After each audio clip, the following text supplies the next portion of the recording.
sais, j'ai longtemps cru que le vent était libre. Je le regardais danser dans les arbres, soulever les jupes et bourrifer les certitudes.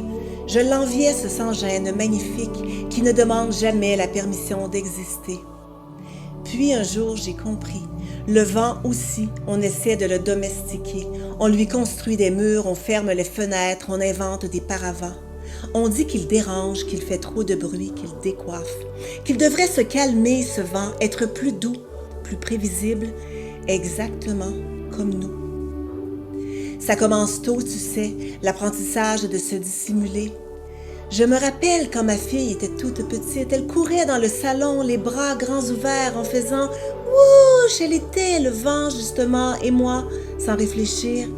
Doucement, ma chérie, doucement, comme si le vent pouvait être doux sans cesser d'être le vent. On leur apprend ça à nos petites tempêtes, à souffler bas, à ranger leur bourrasque au vestiaire bien plié entre la peur de déranger et le désir de plaire. Adolescente, on me disait, ton souffle est de trop. Ne siffle pas, ne tourbillonne pas, les filles bien élevées sont des brises légères, pas des rafales. À force de retenir notre souffle, on devient experte en apnée sociale, championne du monde de la respiration minimale.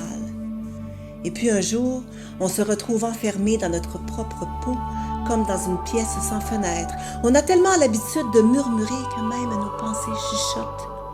J'ai fait ça longtemps.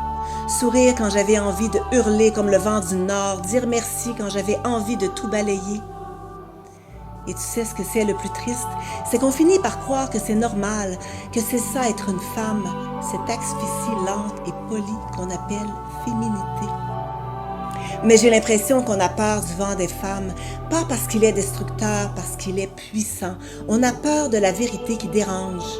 Et puis un matin, quelque chose craque. Peut-être que c'est une phrase de trop, un calme-toi de trop, un sois raisonnable de trop. Et tu réalises, je ne suis pas un courant d'air domestique, je suis le vent, le vrai, celui qui peut-être brise ou tempête selon sa volonté, pas celle des autres. Alors voilà ce que j'ai envie de te dire, à toi qui me lis en retenant ton souffle, personne, non personne ne nous donnera la permission. Alors, deviens bourrasque si ça te chante, cyclone si nécessaire, sirocco, mistral, alizé, peu importe, tant que c'est ton vent. Parce que tu sais quoi? Le monde n'a pas besoin seulement des brises douces des femmes. Il a aussi besoin de nos tempêtes, de nos grands vents qui nettoient l'air vicié des convenances. Parce que le monde n'a pas besoin de femmes dociles.